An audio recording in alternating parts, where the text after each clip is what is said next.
They always say it's a bad idea to Google medical symptoms. They say you should seek the advice of a real doctor. But after the past few nights, what doctor would believe you? There is a place between wakefulness and sleep that most visit only briefly each night. It can be a place of great ideas, total clarity, intense peace, and boundless imagination. It can also be a place of horrific hallucinations, bottomless anxiety, and paralyzing fear. Thankfully, most people only visit this place once in a night. But not you. You return to this place over and over again throughout the night. It's not quite a dream. It's not quite a reality. But it's opened a doorway to somewhere beyond your cozy bedroom. And there are always things stepping through that doorway. Strange things. You assume it's all in your head at first. You assume that waking up at 3 a.m. to the sound of your bedroom doorknob twisting is just a remnant of a dream. You assume lots of things. All of them are wrong. Because doors aren't supposed to open on their own, not even in a house as old as this one. And there's no reason that the shadow of a person should be cast against the open door. Just like there's no reason that you shouldn't be able to move. You can only watch the shadow as it watches you. Its form darker than the night surrounding it. It lasts only as long as it takes for you to retreat back into the ignorance of sleep. Maybe it's better not to know what comes into your room at night. You search online for answers about quote-unquote shadow people visiting bedrooms at night. It only makes it worse. You learn how shadow people are bad omens. Some say they come from other dimensions. Some say they are demonic. Some say the worst ones wear hats. Hats? You say none of that sounds true, but a part of you knows it is. Because they keep visiting, night after night after night. You meet a friend for coffee and explain what's happening. You tell and go over how you live alone in your house, and that there's no good reason for these things to happen. You're probably dreaming or upset. Is there anything you want to talk about? Your friend says. But this is the thing you're upset about. This is the thing you want to talk about. So you change the conversation to the weather. And you Google, quote-unquote, sleep paralysis when you get home. And you learn that this is somewhat normal. And you wait. Maybe things will get better. Or maybe they won't. The sound of the door opening continues waking you at night, but that's not what terrifies you anymore. What is the feeling of the sheets being ripped off the bed, exposing your paralyzed body? You look for a source, but find only the shadow featured against the open door staring back at you. It's trying to tell you something. You can hear it if you'll only listen. But you don't want to listen. You don't want to know.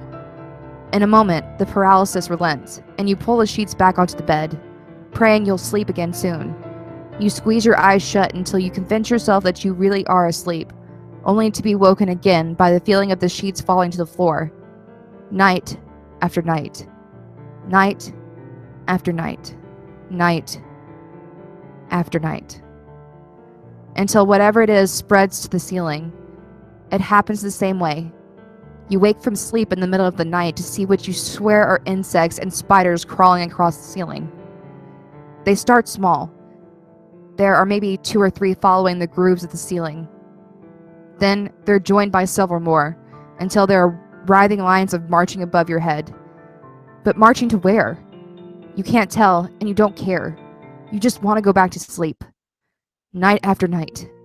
Night after night. There must be a light at the end of the tunnel, your friend tells you when you meet again. There's no way this stuff isn't in your head. You wish that were true. Then you show your friend what you found one morning on your cell phone. It's a picture of you, asleep in your bed. But you live alone. Your friend doesn't know what to say. Neither do you. Maybe you live in a haunted house? Maybe. Maybe you've opened something you don't know how to close. You try a psychic next. You spend good money for a house call. The psychic is supposed to be the best in the business. After some sage burning and a few expensive headaches, The psychic tells you there's nothing to fear. The house is clear. No ghost. Never were. You show the psychic the picture of your cell phone. Isn't that proof enough? Call the police, the psychic says. Someone broke in. But the police don't know what to make of it either. Nothing in your house is missing or out of place. No, that's not quite right. Things are off. You didn't notice them at first, but they're there. Little things. It's in the way the carton of milk in the fridge finds its way to a new shelf in the morning. It's the way the napkins on the counter disappear faster than they should. It's the way the kitchen sink reeks of piss. Little things. Little scratches coming from inside the walls as you curl up on the couch to read. Little whispers the other side of the shower curtain while you soap up in the mornings. Little goosebumps on the back of your neck at odd times throughout the day. Little crumbs of food in the hallway each morning that crackle beneath your bare feet. A little feeling that these things aren't so little. You tell your friend about your discoveries, but find little comfort. Sounds like you have a mouse problem, your friend says. You've had a bad streak of luck lately. Maybe you need a vacation? But you know better. There's just no way to prove it. There's only your fear of going to sleep each night, while whatever the hell you've unwittingly unlocked continues to seep into every crack and crevice of your life. You wonder if you did something to deserve this. Did a scared utterance mistakenly fly from your lips during a stutter, letting loose an unholy evil? Did you cross someone who put a curse on you? Is your house the scene of some tragedy years ago? No, none of those things are true. What is true is the sound of the door opening yet again at night, waking you from a painfully needed bout of sleep. This time you've had enough. You struggle to sit up in bed, but your body won't respond. The shadow person watches your face contort in frustration. It lacks a face, but you can tell it's amused. But you're not amused. What do you want? You say to the shadow person in the doorway. Your words come out in a tumble of whispers. The door starts to shut, and the shadow person dissipates as it always does. You regain your ability to move, and you reach for your cell phone. But you don't call for help. You turn on the phone's video camera. Then you slowly make your way out of the bedroom door, out into the dark of the house. You turn on every light as you make your way around the house, but you find nothing. You spend the night on the couch in the living room, finally getting a decent spat of sleep. In the morning, you wake and reach for your cell phone. Its battery is almost dead. You must have left it on overnight. You make breakfast and review the video you recorded last night. It continued recording after you fell asleep on the couch. You watch in terror as a shadow on the video moves past the couch while you sleep. It heads into the kitchen, opens the pantry door, and steps inside. You nearly drop the knife in your hand you're using to spread peanut butter. You look over your shoulder. You're standing next to the pantry door. You stop the video and listen. Something catches your ear. It's breathing. Light breathing. No, it's not just breathing. You hear a deep, husky chuckle, like someone trying to keep from bursting into laughter, and it's coming from the pantry. The one only a few inches away. You wonder if it's only your imagination. You've been wondering that for a long time. So, you raise a knuckle to the pantry door, and you knock 3 times. And 3 knocks respond from the other side of the door. Now, you're paralyzed in place, and you're not even asleep. You rarely go into the walk-in pantry. It's unfinished. It's full of holes and exposed studs and wiring. You barely took the time to check it out before you bought this house. Now you wish you had, because there is someone behind the pantry door. And that someone has been coming in the room at night. That someone ripped off your sheets. That someone took pictures of you sleeping. That someone ate your food, stood outside your shower, and pissed in your sink. And all this time, through the fog of that place between dreaming and reality, you thought this house was haunted. It's true you weren't alone, but this is no ghost. This is someone living in the walls. This is someone who can't hold in the laugh anymore. This is someone who isn't just knocking on the door anymore. This is someone who is trying to push the door open. You push back, but the force is too strong. You're not ready for the door hitting you in the face. Between the confusion and the blood from your busted nose, you can't see who steps out from inside the pantry. But you feel him squeeze both sides of your ribs, spinning you around and tossing you into the pantry. It's dark as he closes the pantry door behind you, trapping you inside. That's when you remember the knife in your hand. It's only a butter knife, but it'll do. You lunge with the knife, hoping you'll get lucky and connect with something soft on his body. You're both surprised when the pantry receives the coat of paint it never had before in the form of his blood.